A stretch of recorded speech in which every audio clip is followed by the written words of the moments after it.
Yeah, I would imagine it's slanting a Okay. bit. Okay. Says, yeah, I think I got a bit of the gypsy wanderlust in me. And I would definitely say that is the case now. I just get jazzed at the idea. And to see the playback of the video when I first sat in the RV, Yeah. and it's like deer in the headlight. What am I doing here? What is this thing? How does this work? I'd never been in one. That seems a lifetimes ago. It's an amazing thing. I never thought I would love it as much as I love it. It's Thank you very much for coming into my life and actually introducing that, because it's safe to say I would never have thought about that, because my my dad poo-pooed on the whole idea. My mom was excited about RV and the potential of RV, and I learned later he pooped on it, and then we just got that bias. All the boys got the bias. Yeah, I had my own bias as well. Because we also had a tent trailer growing up. We went from like tent Right. to then tent trailer, but the bias, at least that I absorbed, because we would see RVs in the campground and it would be like, oh, that's cheating. How can you call that camping? That's not really camping. And so I just was like, yeah, and then the Yeah, it's black, hardcore in it. yeah, you got a hardcore, and then the black tank thing, and you got to empty it, and what's going on? And then to be, I've never had the experience of traveling around with a tent, like a RV. Like, man, it's so nice to have a shower, like a warm shower, and just pee right here, and Well, like in my home, everything and then everything that I want and have in the toilet, access though, right? to. Right. Being Of course, in the toilet, not in your home. no, Yeah. that wouldn't be good. Just Well, for those yeah. of you who are underage Well, watching this. although in the tent trailer growing up, we'd have to like pee in this little potty while the whole family's around. There you go. See? Yeah. Anyways, too much information possibly. But just having all of your essentials in their spots, in their cabinets, and it's just so easy to pack up and go on to the next place, and Yeah. having a little bit of a luxury being out in nature.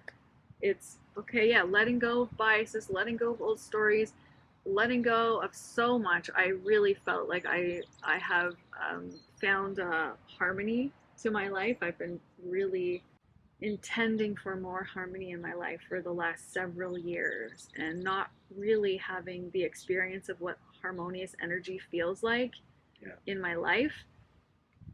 To all to say is, like, I can't really craft that. My mind can't create exactly what that looks like. All I can do is sort of experiment, follow the inner nudges and cues, and that's what I feel like I've done to get to this place and to be in it and to have the vehicle. Because when we launched out of the driveway, we also launched the YouTube channel. And I was telling you, great job. It wouldn't the wee ship. The wee ship. It wouldn't be as exciting for me to just do the gypsy life if I also didn't have some sort of creative outlet and storytelling, which is the YouTube for me. So that combination of being on wheels, being on movement, being outdoors, and then also having the video camera and being able to tell the story and share our journey into the unknown and our passion and our life experience. And that for me is what, all to say, is creating this harmony, are working together and have been working together for 4 years and learning each other's rhythms. And well, it's a mechanism for creativity. It is. And I, again, going through the grieving process, I'm still way more tired than I'd like to admit. And that said, reframing that whole thing as a journey of actually self-discovery and recovering aspects of myself I didn't even know I had let go of or lost, or even more so, totally didn't even connect with. I watch you, like, you're excited to edit. You're so gifted at it. You're so great. And then we're picking music. Well, I'll pick up the guitar, and I haven't really picked up the painting just yet, but I mean, because it's early days, but it's such a magical, creative process. And we both have this deep belief, but knowing that human beings, we're all very, very, very creative. Yeah. And this world that we've actually been born into at this point in history doesn't tend to actually treat the creative person with a lot of reverence. And the fact being, every single person on the planet, my perspective, is creative. And it's creative, redefining creative. It might not be painting or music, but it's being excited, being surprised by life, being creating something where you didn't have something before, and going on this journey as with the mindset of being a creative person, which you've helped tremendous amount. Because I was downtown Bay Street consultant, constantly in that frame of reference of a business context, and it's still there, but this is just so much more fun. It's it's Fun, wildly yeah, fun is important. And like fun. we said, a part of this 3 weeks as well was like just to make sure we liked it first of all, that we could live together in a really small space, Yeah, and that again to bring back to harmony. I really felt this harmonious dance with us in terms of our rhythm, and when we wanted to go into the city, or when I needed time to just be on my own and yeah, edit or create. And it was even the first drive out, we were thinking, imagine what it would be like to have everything we own behind us yeah. and have no like home to go back to with all the stuff. And we just were totally free in that way. And we started thinking that early on. And then I think as we went, the days passed more and we really liked it more, and we really felt this synergy between us and how we were exploring life. Like, yeah, what if we do this? Yeah, I mean, it is such a surrender to an intuitive way or creative way that I would never have expected. And I couldn't say, like for me, I couldn't say that I consciously went looking for that. Yeah. Like you brought the idea to me of RV living or van life. And again, Which I was thinking of doing alone. Just that's what my thought was. And as I'm just exploring gene keys and more about myself and my true self, I actually really thrive in partnerships, and that is definitely being demonstrated in our partnership. Just having the same vision and purpose and passion for really, like, let's talk, we've been talking about interdependence and yeah, exploring what that means, and going through that journey of codependent, independent, interdependence. And for me in Costa Rica, chapter 1, I really was getting in touch with, okay, I'm like definitely moving out of independence into interdependence, which I was doing all along with you and Sharon, yep, and like learning about that and just being able to see the ways that I was codependent and the ways that I was enmeshed in previous relationships, and experiencing that contrast, and then really enjoying my independence, and then grieving the part of myself that was really letting go of the independence, to just like we're talking about it all the time, like interdependence and how different it is, and just sharing about that, because I don't think there's a lot of models. There's not a lot of models of what that type of no, relationship there's not a lot looks of. like. Let me assure you, because when Sharon and I were doing this kind of work for quite some time, and there was a talk and words like interdependence, but how one achieves that, it ends up being very intuitive, and it ends up being surrendering. I mean, I use the language of being pulled just by fates, the winds, the gypsy life, the just surrendering to that. And Not to say that everybody needs to have a gypsy life no, to be I pulled. definitely. For me, it really works, and I would not. The thing I'm saying or trying to say is that I would not have intellectually thought there's an idea. Let's go. Yeah. Let's run that up the flagpole and try that. I mean, intuitively, it was always this little curiosity, and now that we've had the experience for 3 weeks, thinking, wow. I mean, I've heard myself say this, and I think we even have it on camera. So, okay, I mean, I can commit to a year here, and we start talking about different plans and different options of, what do we do in Canada because it starts snowing in around November, October, late October, November, Don't want to be out there somewhere driving with that big freaking When the snow RV comes. when the snow comes, because yeah, that just it's wild enough, but that would be wild. So we're what are some of the things that actually Yeah, drive it down south once the fall hits, and then yeah park it in the States somewhere. and fly back here, or actually we're talking about going to New Zealand. Um, like who knows? But that's part of the fun. It's That just is part of the fun, is just talking about what's possible, and then letting go of this is the way, and just staying in the moment, being present, and then listening to what ultimately we're being pulled to do first, as an individual and then as a collective team. take 15.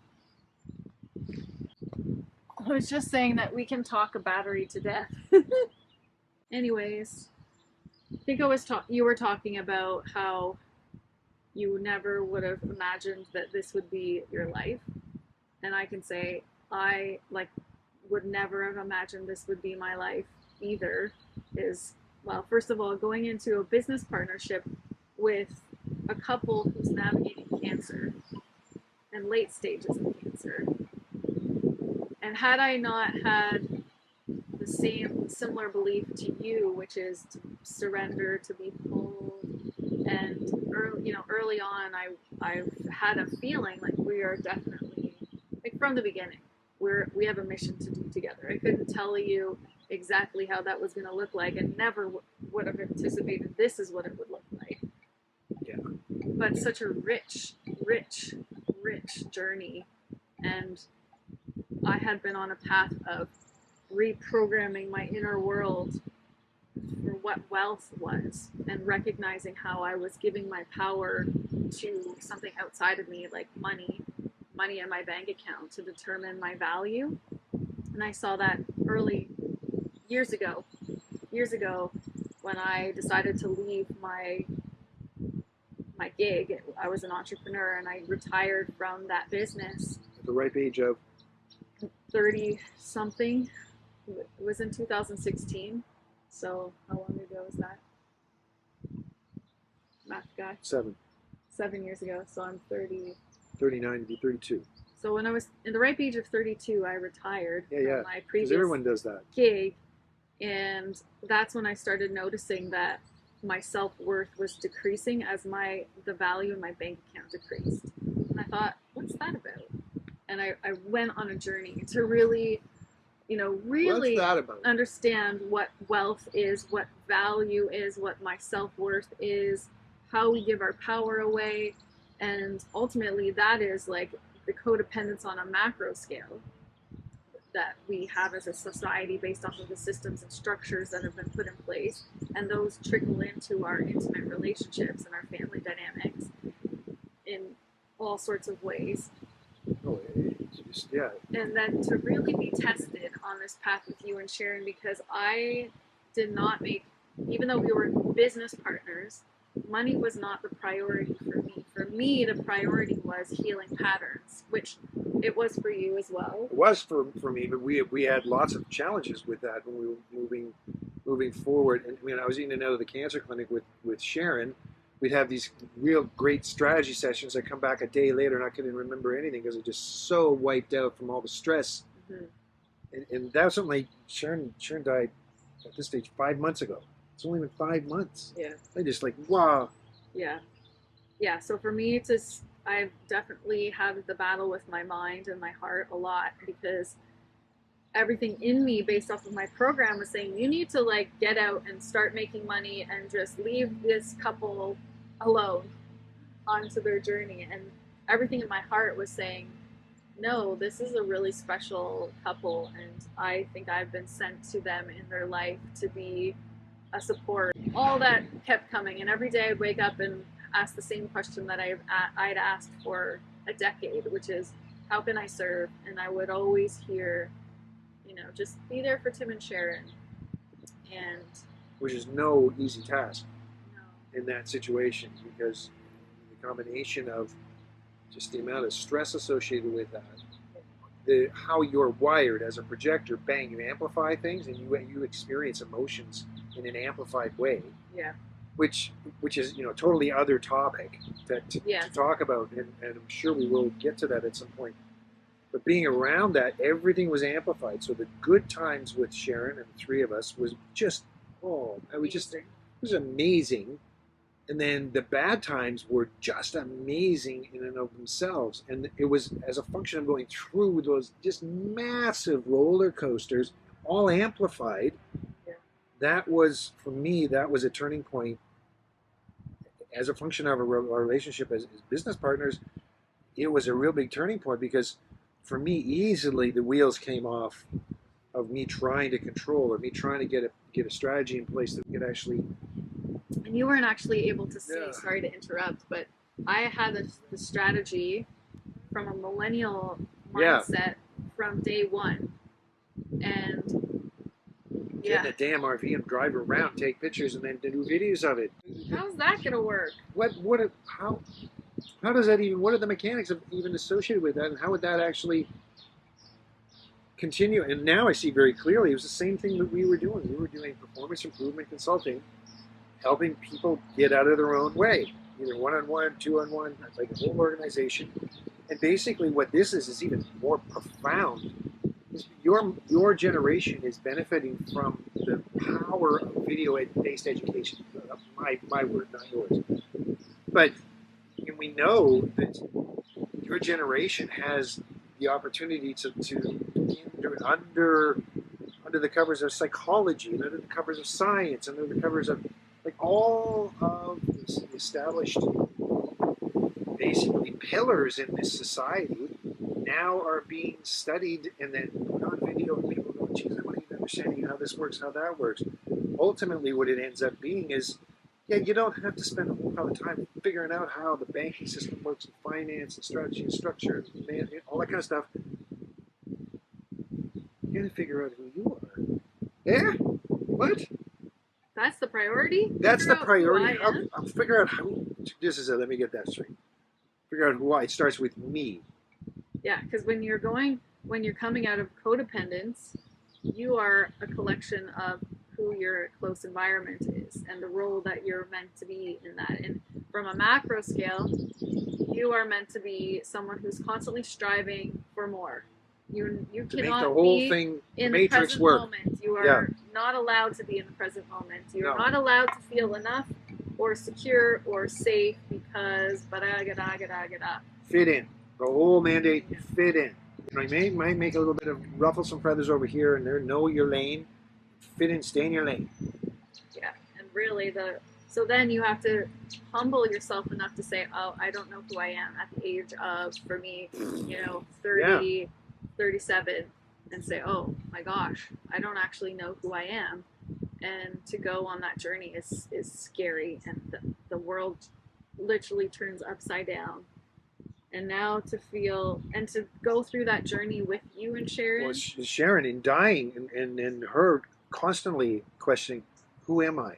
Not who have I been, because that becomes more and more clear as she's on this journey of dying, and she had so many beautiful transformations, very close to the end. And that was which was just phenomenal. Like for me, that was it made so much more sense within the context you were talking about. How the hell you actually work with these two, given they're on this journey. Yeah. Your influence on my journey and Sharon's journey, and then our journey, and then our collective journey was so amazing because things you can accomplish in threes, you could never get to them in twos. It's just not possible. I've heard you talk about it before. Yeah, I know this and that, or whatever. Then you have a third party in there saying, well, that's a real strong point right there. What? Yeah. Well, and we had a few, more than a few, of those conversations were not comfortable whatsoever, but amazingly revealing, and then in the end, free. It was just freedom itself. Establish trust with people that hold a space for you to just explore and have those really uncomfortable conversations, completely judgment free. It was a really amazing dynamic to be a part of and to grow from and to witness just your epiphanies, Sharon's epiphanies, my own epiphanies, breakthroughs and breakdowns. And, Well, you were rubbing your ankle here, which has got yes, all the stitch marks around your ankle. The reason you came and lived with us yes, was because it was going to be difficult for you to look after yourself because this was such a bad break. that ankle break for me was like time to start understanding interdependence. Yeah. You're grounded. Just get there and learn to receive. Totally learn to receive. Learn to receive. Totally. Learn to understand. Like you say you want community, but you're blocking it in these ways. So I strongly believe that. Listen to your voice. Because it's such a powerful it's a breakthrough. powerful. Well, we talked about the power of threes, and I remember hearing somebody in my previous community say, like, I think the future is going to be in threes or fives, like odd numbers, because breaking out of our codependent patterns, there is a power, like the power of the Trinity, the Holy Trinity, the triangle, and that was certainly, we had the blessing of COVID to just kind of, our bubble was free, and just to unwind so much. Oh my God, it just accelerated. It's like on steroids, just like this huge. Yeah, and it was such a sorry, but it was just. It's so excited talking. Well, I do because it was something that presented that was out of like I wasn't looking for it, but I was hoping for it that it would actually present. And then when we met and went down this path, I was hoping that would actually translate that way, and that way being transformational for the three of us. And it was such a fascinating thing because Sharon, her facade, the way she carried herself and her face and everything else would change so dramatically, which is true of all of us. But with Sharon, because she was under, like she said, so much chemicals in her body, and she was in such a struggle. And we would have conversations, and all of a sudden there would be the light would go on, and typically the light would go on for two parties. It would in the one party who was kind of, whoa, geez, I never thought that I was actually dragging my feet on that, or not a party to that, or whatever. And there, for me, that was the green light. Like, I remember seeing Sharon's face in those situations. It's like, okay, there's certainly no point in arguing it. You just look at, in this case, the two of you just lit up about something that I continue to do and whine about, and I'm not owning or healing or letting go or whatever the case may be. Is it done? And then it became faster, and then faster and faster. And it was so visual. I'm a visual person. So for me, the visuals were such an amazing experience. The whole notion of odd numbers, 3, 5, whatever, because you got to vote. Okay, let's vote on this. Where do we stand? Okay, there's two that think we should go left, and one thinks go right. Okay, we're going to go left. And it's just such a marvelous. Who would have thought that would be a way of navigating quickly? I would have thought that would be the quintessential way of going so slow you can hardly freaking move. You never get agreement. 3 people agreeing on something all the time. That's the point. That's the magic. Saying, no, you're not going to. So then you're going to let go, let go, let go, let go. Anyway, I could go for days. We got onto that. It's like, wow. Yeah, we've kind of gone off a little bit of the RV. Well, the RV is like it's the same thing. The RV is an entity. Yeah, the RV has been just a really powerful space to reflect. I mean, we're always reflective, but especially having the camera out, you're automatically in reflective mode. And I think the point is that you can't anticipate what your needs really are if you say you're on a journey of self-discovery, or you're on a journey of transformation. Or personal improvement. Yeah.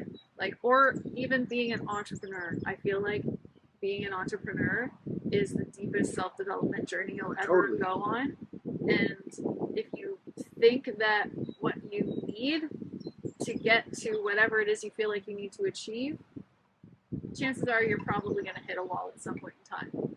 Versus surrender to the idea that you can't possibly understand how you're going to get to. You can't think your way through it.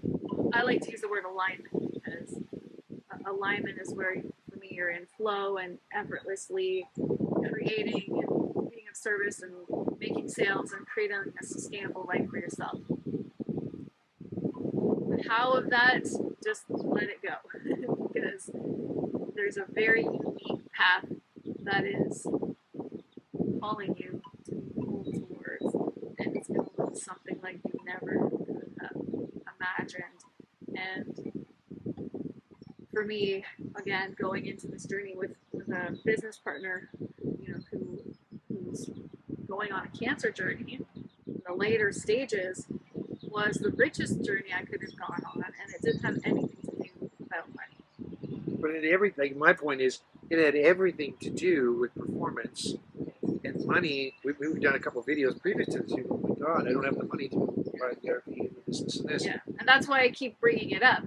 And because we had earlier days on Flow Network, the real wealth transfer, we started talking about this kind of stuff, and going on that journey together to say, is this what you think? Is this how you view finances? Is this, just kind of syncing as a team? Like, this is what's important. Actually, the most important thing is not first the outer metrics of like the social performance metrics, sales or productivity or numbers on your Facebook or how much you got in your bank account, how much you have in your bank account. The priority, that's not the priority, is inside. And for me, that looked like clearing patterns, and that's not going to give you the outer metrics of success that we're conditioned to believe we need to focus on.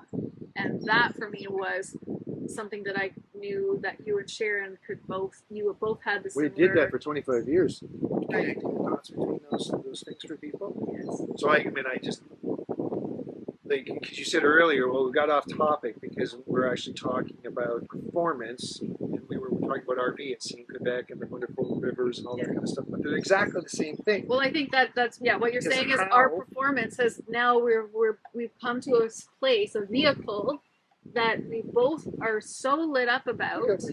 I know. Oh my God, it's a performance relative to a life, which we can get in there and they go, should we go left? Should we go right? Yeah. And then in the moment, because we're so used to it now in flow, saying, no, which way do you feel? Yeah, okay, yes, we'll go do this. We'll stay in Bay St. Paul. We'll drive out of Bay St. Paul to go and see this summit. Was that a good idea? Well, it was really cool, but it didn't have galleries or anything, but it was really cool to see this high thing. Both of us are flowing, and decisions get made much more quickly. And decisions and choices and performance. Harmony. Yeah, it's the harmony. It's the harmony that, actually success. The performance metric is the harmony, which we then defer to. That stems from freedom. I feel free to say whatever the heck it is that's going on, and you feel free enough to say that relative to me. And then we start to realize, oh my gosh, 99% easily of what it is I'm experiencing inside in terms of all this traffic I should have, would have, could have, all this kind of stuff, isn't even mine. So then I start to learn with you, I'm not even going to give voice to that. We've done that so many times. So what's up for you? I'm not going to give voice because it has nothing to do with this situation, everything to do with when I was a kid, or something that I learned over here, or I don't know. I'm feeling really agitated about this, and it's got nothing to do with what we're talking about, or what our journey is. But most importantly, it has nothing to do with me or with you, because we're all connected. So we're hearing stuff going on all over the place. And the thing that actually really impacted me, I was surprised when we went into spaces where it wasn't densely populated. We were out totally in the national park, the North Shore in St. Lawrence. God, it was just amazing. There was no inner traffic and chatter and angst and everything else. When we came through Montreal, oh my goodness, I'd stay really, really grounded because the amount of crazy energy and chatter and exhaustion. Yeah, as soon as we came huge into Toronto, especially, I could feel the energy of worry, like the mental chatter that is constantly like living in the future or the past. Yeah. Going on all around us. All around, and then also the energy, the busy energy of like, gotta do this, gotta do that, gotta do this. And I mean, it's a function of also us just being here in a place that was familiar, and whatever triggers came up. But like Tim is saying, we're all connected. So whatever we're broadcasting energetically is felt by everyone. And Yeah. the harmony, the energy of harmony is not something that our culture experiences a lot of. So it's not as loud as the disharmony that Yes. that the collective is broadcasting energetically.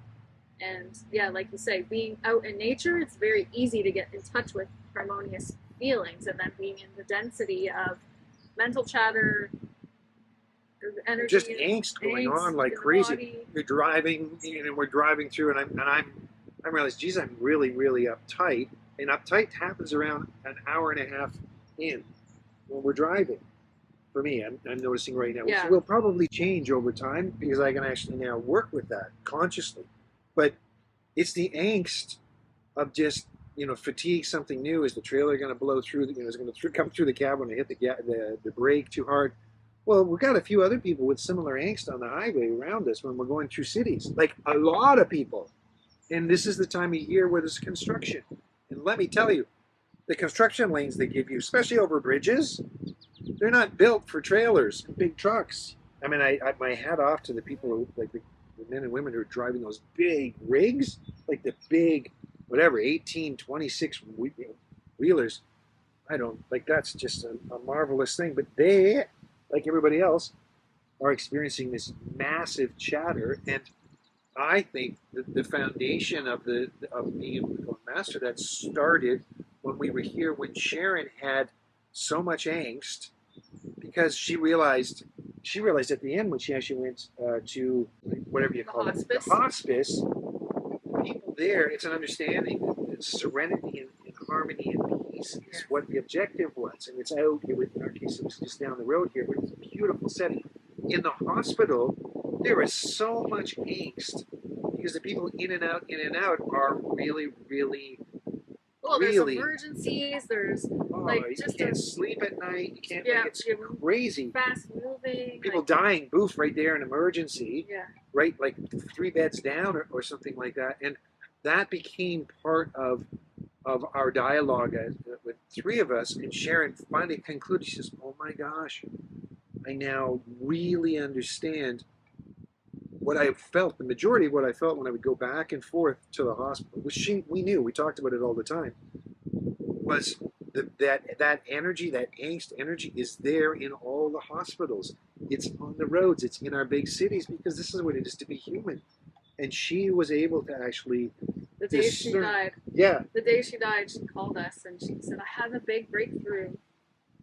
She just said, I realized, like, being here in this hospice where it's very consciously and intentfully meant to be a peaceful place. There's deer would greet her every morning out her window. It's beautiful. Beautiful, serene.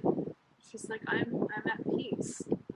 Like, I'm gonna be okay, like, in this death process.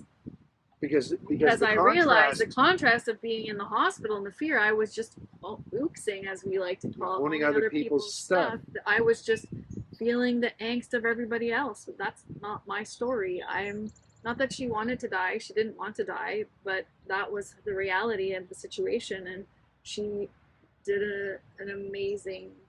There's no words. Amazing. She was so graceful. For graceful navigation. Accepting. Crazy. Accepting her dance with cancer. Yeah.